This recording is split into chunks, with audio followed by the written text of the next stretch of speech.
भाभी जहेज में 14 साला भाई को भी साथ ले आई। खानदान वालों ने बहुत बातें की मगर भाई ने सबको डांट कर खामोश करवा दिया। अम्मी कुछ बोल ना पाए। एक रात भाई घर ना था। मौका देखकर भाभी के कमरे में छुप गई। मेरे होश उड़ गए। 14 साल जब से मेरा बड़ा भाई उमैर अब्बा की दुकान संभालने लगा था, अब्बा ने तो दुकान पर जाना ही छोड़ दिया था। सारा काम उन्होंने उमैर भाई के सर पर डाल दिया था। उमैर भाई से छोटी 3 बहनें थीं और सबसे छोटी मैं थी। मुझसे बड़ी बहन हुमैरा, मैं और मुझ में 10 साल का फर्क था। जब भाई ने दुकान संभाली, अब्बा ने बड़ी बहन की शादी की जिम्मेदारी भी उन पर डाल दी। सबसे बड़े उमैर भाई थे और इसके बाद 3 बहनें और मेरा नंबर सबसे छोटा था। उमैर भाई ने बेटा होने के नाते तीनों बहनों को जहेज के साथ रुखसत किया था। शादी भी बड़ी धूमधाम से की थी, लेकिन इन जिम्मेदारियों को निभाते हुए उमैर भाई की उम्र 35 से ऊपर हो चुकी थी। कम उम्र में ही जिम्मेदारियों को संभालने की वजह से सर के बाल जल्दी सफेद होने लगे थे, इसलिए दिखने में वो अपनी उम्र से 4-5 साल बड़े ही लगते थे। फिर काम की मसरूफियात की वजह से अपने ऊपर कोई खास तवज्जो भी ना देते थे। अब मैं बच्ची थी और मैं अभी बहुत छोटी थी। मेरी उम्र बस 14 बरस थी जब अम्मा और अब्बा दोनों को उमैर भाई की शादी का ख्याल आया था। लेकिन जब उन्होंने उमैर भाई के लिए लड़कियां देखनी शुरू की तो अम्मा को तो लड़कियां फौरन पसंद आ जाती थी, क्योंकि सभी खूबसूरत लड़कियों के घर ही मेरी माँ जाती थी। लेकिन जब वो लोग उमैर भाई को देखने आते तो साफ इनकार कर जाते। कभी तो उमैर भाई को देखकर उनकी उम्र पूछने लगते हैं, फिर कहते हैं लगता तो ये है कि जैसे ये 40 से भी ऊपर का होगा। कोई नाक मुंह बनाता तो कोई कुछ कहता। 2 साल में ही उमैर भाई दिल बर्दाश्त से हो गए थे। कहने की अम्मा छोड़ो, मुझे शादी नहीं करनी। लेकिन मेरी माँ कहती कि तुम क्यों फिक्र करते हो, देखना कैसी चांद जैसी बहू लाती हूँ तुम्हारे लिए। चांद जैसी तो दूर, एक मुनासिब शक्ल सूरत की लड़की के घर वाले भी भाई को नापसंद करके चलते बनते थे। अब तो वाकई अम्मा परेशान हो गई थी। फिर उन्हें खूबसूरत लड़की मिल ही गई जो थी भी इकलौती, और उसके वालिदैन ने भी उमैर भाई को पसंद कर लिया। लेकिन मसला सारा ये था कि उसका छोटा भाई जो कि 14 साल का था अपनी बहन का आदी हो चुका था, क्योंकि उसकी वालिदा ने जब छोटे भाई को जन्म दिया तो वो बीमार रहने लगे और इसलिए मेरी होने वाली भाभी ने ही अपने छोटे भाई को पाला था। इसीलिए वो मेरी भाभी के बगैर बिल्कुल नहीं रहता था। जैसे ही रिश्ता पक्का हुआ, भाभी के घर वालों ने कहा कि हमारा छोटा बेटा अपनी बहन के बगैर नहीं रहता, इसीलिए वो भी रुखसत होकर आपके घर जाएगा। ये सुनना था कि मेरी अम्मा के माथे पर तो बल पड़ गए।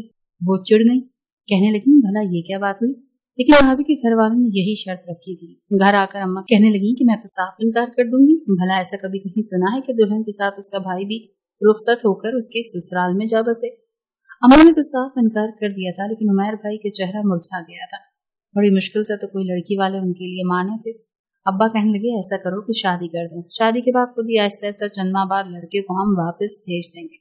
कम से कम शादी हो जाएगी तो वो लड़की भी अपने भाई से दूरी इख्तियार कर लेगी। सब कुछ ठीक हो जाएगा। खुदा खुदा करके तो उमैर का रिश्ता तय हुआ है। अब्बा की बात पर अम्मा भी खामोश हो गई और बहनों ने भी यही कहा कि अम्मा ऐसा ही कर लेते हैं। यूं फजीला भाभी का रिश्ता उमैर भाई से पक्का हो गया। शादी की तैयारियां दोनों तरफ ही जारी थी और शादी भी बड़ी धूमधाम से हुई थी। लेकिन जब हम बारात लेकर भाभी के घर गए तो उनका छोटा भाई भी बिल्कुल दूल्हे की तरह तैयार हुआ था। बड़ा खुशबाश था। जैसे ही भाभी की रुखसती हुई उसने भी अपना अटैची केस उठाया और गाड़ी में रख दिया। ये देखकर तो हम सबके ही मुंह बन गए थे, लेकिन मजबूरी थी। चंद माह तो हमें उस 14 साल लड़के को बर्दाश्त करना ही था। वो मेरा ही हम उम्र था, इसीलिए सबसे ज्यादा तो मुझे चिढ़ होने लगी थी, क्योंकि अम्मा ने कहा था कि अपना कमरा तुम्हें उस बच्चे को देना पड़ेगा और तुम मेरे साथ ही मेरे कमरे में सो जाना। मेरी चारपाई अम्मा ने शादी से पहले ही अपने कमरे में डाल दी थी। अम्मा अब्बा उम्र के जिस हिस्से में थे दोनों ही बाआवाज़ बुलंद खर्राटे लेकर सोने की आदत थे, पर मुझे जरा से भी शोर में नींद नहीं आती थी। मेरी बड़ी बहनों की शादियों को भी 4-5 साल हो चुके थे, इसीलिए अकेली कमरे में रहने की मैं आदी हो चुकी थी। लेकिन मेरी मजबूरी थी कि 3-4 माह मुझे अपने कमरे की कुर्बानी देनी पड़ रही थी, और चूंकि वो कुर्बानी मुझे भाभी के भाई की वजह से देनी पड़ रही थी, इसीलिए मुझे उस पर ही गुस्सा आने लगा था। लेकिन मैं यह जानती थी कि 14 साल लड़का सिर्फ नाम का ही 14 साल का है, वरना तो वो। बहरहाल भाभी को मैंने ही उनके कमरे में बिठाया था, क्योंकि अम्मा का मूड तो बहुत खराब था और मेरी तीनों बहनें हॉल से ही रुखसत होकर अपने ससुराल में जा चुकी थी। जब भाभी को मैंने कमरे में बिठाया और कमरे से बाहर आई तो उनका भाई दरवाजे के बाहर ही खड़ा था। मुझे घूर घूर कर देखने लगा, कहने लगा मुझे अपनी बहन के साथ सोना है, इसीलिए पीछे हटो, मुझे कमरे में जाना है। ये सुनना था कि मेरा दिमाग खोल के रह गया। बेशक मैं 14 साल की थी, लेकिन इतना इल्म तो मुझे भी था कि दूल्हा दुल्हन के कमरे में दूल्हा दूल्हे के अलावा और कोई नहीं जाता। मेरे इस लड़के का मेरे भाई और भाभी के कमरे में क्या काम था। मैंने कहा चलो हटो यहाँ से जाओ। ये मेरे भाई और भाभी का कमरा है, समझे? चलो आओ, मैं तुम्हें तुम्हारा कमरा दिखाती हूँ। मैंने उसका हाथ पकड़ा और उसे अपने कमरे के पास ले गई। मैंने कहा, ये है तुम्हारा कमरा। देखो, ये पहले मेरा कमरा होता था, इसीलिए मेरे कमरे को बिल्कुल साफ सुथरा रखना। बस चंद महीने की बात है, फिर तुम वापस अपने घर चले जाओगे और मुझे मेरा कमरा वापस मिल जाएगा। मैंने उसे सारा मंसूबा बता दिया था जो कि हमारे घर में बनाया गया था, लेकिन उसने मेरी बात की तरफ कान ही नहीं धरे थे। उसकी नजर सामने मेरे भाई भाभी के कमरे पर थी। जैसे ही भाई कमरे में दाखिल होने लगे, उसने मुझे पीछे किया और भागता हुआ भाई के पास चला गया और कहने लगा कि मुझे तो फजीला आपी के साथ ही सोना है, मुझे तो उनके बगैर नींद ही नहीं आती। उमैर भाई तो उसकी बात सुनकर मुतज़ब्ज़ब से हो गए थे। उसी वक्त मेरी वालदा उस लड़के के पास चली गई जिसका नाम हाशिम था और कहने लगी, ए लड़के, ये तुम यहाँ क्यों खड़े हो कमरे के सामने? चलो जाओ अपने कमरे में जाकर सो। मेरी वालदा का लहजा बड़ा सख्त था। कहने लगा, मुझे अपनी आपी फजीला के बगैर नींद नहीं आती, मैं रोज उनके साथ ही सोता हूँ, आज भी उनके साथ ही सोऊंगा। इस बात पर मेरी वालदा उसे डांटने लगी। शोर हंगामा सा हो गया तो फजीला भाभी भी कमरे से बाहर आ गई। पर रोते हुए फजीला भाभी के साथ लग गया। कहने लगा, आप ही देखो ना, ये मुझे आपके कमरे में नहीं आने दे रही, मुझे आपके साथ नींद आती है, आप जानती है ना। ये सुनकर फजीला भाभी मेरी वालदा से कहने लगी, ये मेरे बगैर नहीं सोता, आप बताएं इसका कमरा कौन सा है, मैं उसे वहां सुला देती हूँ, फिर मैं अपने कमरे में चली जाऊंगी। मेरी माँ ने बड़ी तीखी नजरों से भाभी की जानिब देखा और फिर मेरे कमरे की तरफ इशारा कर दिया। भाभी हाशिम को लेकर मेरे कमरे में चली गई। दरवाजा बंद कर दिया था। भाई तो गुस्से में अपने कमरे में दाखिल हुए थे और दरवाजा भी जोर से बंद कर दिया। मैं अम्मा को देख रही थी। वो कहने लगी, तू यहाँ खड़ी क्या कर रही है? चल जा, मेरे कमरे में तेरी चारपाई बिछी है, लेटो और सो जाओ। पता है ना कि भाभी घर पर आई है, सुबह का नाश्ता तुम बनाओगी। मेरे सर पर एक हुक्म सादिर करके अम्मा मेहमानों को देखने चली गई और मैं खामोशी से अम्मा के कमरे में चली गई, जहाँ अब्बा के खर्राटों से कमरा गूंज रहा था। मैं अपनी चारपाई पर लेटी जो अम्मा और अब्बा के बैठ के बिल्कुल साथ बिछाई गई थी और अपना तकिया दोनों कानों पर लपेटा सो गई। सो मेरी माँ ने मुझे हिला जुलाकर उठाया। मैंने घड़ी की तरफ नजरें देखी तो 9 बज रहे थे। मैंने कहा, अम्मा क्या है, रात को इतनी देर से सोई थी, सब 9 बजे ही क्यों उठा लिया? वो कहने लगी कि चल कमबख्त उठ, 4 दिन तो हमें तुम्हारी भाभी के नखरे उठाने पड़ेंगे, उसके बाद तेरी ऐश है, सारा काम मैं तेरी भाभी के जिम्मे डाल दूंगी, लेकिन अभी तू नाश्ता बना जाकर। मैंने मुंह बसोड़ा और किचन में चली गई। नाश्ता बनाकर टेबल पर सजाया तो भाभी भाई बड़े खुशी खुशी अपने कमरे से बाहर आए थे। उस वक्त तो मेरे होश उड़ गए थे। जब टेबल पर नाश्ता करने लगे तो उससे पहले कि उमैर भाई फजीला भाभी के साथ बैठते, हाशिम फौरन से भाभी के साथ बैठ गया। ये देखकर भी मेरी अम्मा का मुंह बना था, लेकिन उन्होंने कहा कि कुछ नहीं, रात को रोजाना फजीला भाभी पहले मेरे कमरे में हाशिम को सुलाती और उसके बाद ये अपने कमरे में जाती थी। मैंने ये बात महसूस की कि फजीला भाभी हाशिम का बहुत ख्याल रखती थी। वो कहता कि आप ही मुझे आज ये खाना है तो फजीला भाभी वही बनाती, पर मेरी अम्मा को तो जैसे हाशिम से कोई खास चढ़ थी। जिस चीज के लिए वो कहता, अम्मा साफ मना कर देती कि कोई जरूरत नहीं है फजूल खर्ची करने की, ऐसा करो दाल चावल बना लो। ये सुनना था कि हाशिम गुस्से से पक गया। कहने लगा, अभी मैं बिरयानी ही खाऊंगा, मेरे लिए आज बिरयानी ही बनाए।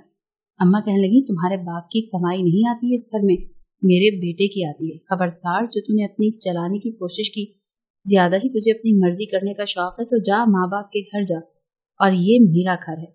क्यों अम्मा को उस लड़के से चिढ़ सी हो गई थी? वो जो कहता था अम्मा हमेशा उसकी मुखालफत में बात रख देती थी। अब भाभी बेचारी परेशान सी हो जाती, लेकिन शायद मेरी ये खाम ख्याली थी कि भाभी बहुत शरीफ है, क्योंकि वो खुद तो कुछ नहीं कहती थी, लेकिन अपनी हर बात भाई के जरिए से हम तक जरूर पहुंचवा देती थी। अगले ही रोज भाई ने कहा कि अम्मा अब छोटे से लड़के के साथ क्यों बहस बांध देती हैं? मैं जो कुछ कमाता हूँ इसी घर में तो लाकर रखता हूँ, घर में किसी चीज की कमी थोड़ी है। क्या फर्क पड़ता है अगर वो बच्चा बिरयानी की फरमाइश कर देता है? पकानी तो उसकी बहन नहीं है, जब उसे एतराज नहीं तो आप क्यों जिद बांधती हैं? अम्मा कहने लगी, तो क्या सारा कुछ उसको खिला दोगे? तुम्हें पता है ना कि अभी निमरा भी बाकी है, इसकी भी शादी तुमने ही करनी। अम्मा को कुछ और याद ना आया तो मैं याद आ गई। मैं जो उस वक्त आम की पत्तियां काटे आम खाने की सोच रही थी, मेरा हाथ वहीं रुक गया। मैंने कहा, अम्मा अभी मैं सिर्फ 14 साल की हूँ और 9वीं जमात में पढ़ती हूँ, मेरी शादी की बात मत करें। इस बार तो उमैर भाई के भी तेवर अलग थे। कहने लगे, पहले तो आपने तीनों बहनों के जहेज के लिए और शादियों की जिम्मेदारी मुझ पर डालकर मुझे उम्र से पहले ही बूढ़ा कर दिया।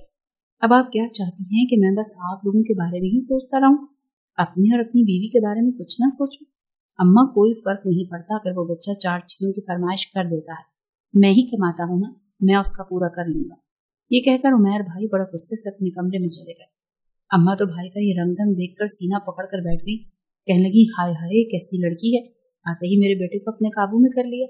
अब सारी जिंदगी वो इसे साले को पालेगा, इससे अच्छे से स्कूल में भी दाखिल करवाएगा, इसके सारे खर्चे भी पूरे करेगा। मेरा बेटा तो मेरे हाथ से निकल गया। हम लोग को अपने ही वसवसे खौफजदा करने लगे। खैर, मैंने लापरवाही से कांधे उचकाए और आम खाने लगी। जो बात मैंने महसूस की, वो हाशिम कभी भी अपने बैग को किसी को भी हाथ न लगाने देता, जिसमें वो अपने कपड़े, जरूरत का सामान डालकर लाया था। मुझे बड़ा तजस्सुस होता कि मैं देखूं तो सही कि आखिर उसके बैग में ऐसा क्या है। दूसरी बात मुझे ये परेशान करती थी कि रात को रोज भाभी जब हाशिम के साथ कमरे में जाती तो दरवाजे की कुंडी लगा देती और फिर 2 घंटे बाद ही बाहर आती। मैं तो काफी परेशान होती थी, जैसे कि न जाने क्या बात हुई, जाने क्यों मुझे कुछ तखफीफ सी होने लगी थी। क्योंकि मैंने देखा था कि अक्सर जब भी फजीला भाभी किचन में होती और हाशिम स्कूल से आता तो सीधा किचन में जाता, फजीला भाभी के गले में बाहें डालकर उनसे फरमाइश करने लगता कि ये खाऊंगा। लेकिन एक बात जो कुछ मेरे कानों ने सुना, मैं तो सुनकर दंग सी रह गई। इत्तेफाक ऐसा था कि मैंने स्कूल में लंच नहीं किया था। जब मैं घर आई तो मुझे भी शिद्दत से भूख लगी। मैं और हाशिम एक ही स्कूल में पढ़ते थे, लेकिन मैं गर्ल्स कैंपस में थी और वो बॉयज कैंपस में। घर हम इकट्ठे ही आते थे। जैसे ही हम घर में आए तो हाशिम आदत के मुताबिक किचन में चला गया। इस बार मैं भी किचन में ही गई थी, लेकिन हाशिम से पीछे खड़ी थी। उसने बाहें भाभी के गले में डाली और जो कुछ उसने भाभी से कहा वो सुनकर तो मेरी रंगत ही अजीब हो गई थी। इससे पहले कि वो दोनों मेरी आमद से बाखबर होते, मैं फौरन से पलट कर अपने कमरे में आ गई। कैसी हकीकत थी जो मुझ पर आश्कार हुई थी। अब तो मेरा दिमाग साएं साएं करने लगा था। कुछ दिन तो मुझे अपने कानों पर यकीन ही नहीं आया कि जो बातें मैंने सुनी हैं वो सच हैं। अगर वो सोचती तो ये तो बहुत बड़ी गलत बात थी, क्योंकि हाशिम तो भाभी का सगा भाई था ही नहीं। मेरा दिमाग चकराने लगा था। मैंने सोचा कि मुझे उसके बैग की तलाशी जरूर लेनी चाहिए। जरूर इसमें कुछ ऐसा है, वो क्यों किसी को भी हाथ नहीं लगाने देता। उस दिन हाशिम क्रिकेट खेलने शाम को ही बाहर गया था। उसका कमरा बिल्कुल खाली था। मैं चुपके से उसके कमरे में आई और मैंने दरवाजा बंद कर दिया। और मैंने जैसे उसके बैग की जिप खोलनी चाहिए तो उस पर ताला लगा था। मैंने बड़ी मायूसी हुई, लेकिन मैंने हिम्मत नहीं हारी। मैंने हर जगह चाबी ढूंढने की कोशिश की। मुझे उसके बैग की चाबी साइड टेबल के दराज से मिल गई। जैसे ही मैंने बैग खोला, सामने रखी चीज पर मेरी नजर पड़ी। मेरे तो होश उड़कर रह गए थे। ठीक से देख भी नहीं पाई थी कि जब कमरे का दरवाजा धड़ल्ले से खुला था। सामने हाशिम खड़ा था। जब उसने खुला बैग देखा तो गुस्से से तपा हुआ मेरे पास आया और कहने लगा, तुम्हारी हिम्मत कैसे हुई मेरे बैग को हाथ लगाने की, इसे खोलने की, चोर कहीं की। चाबी चोरी करती हो, मेरे बैग की तलाशी लेती हो।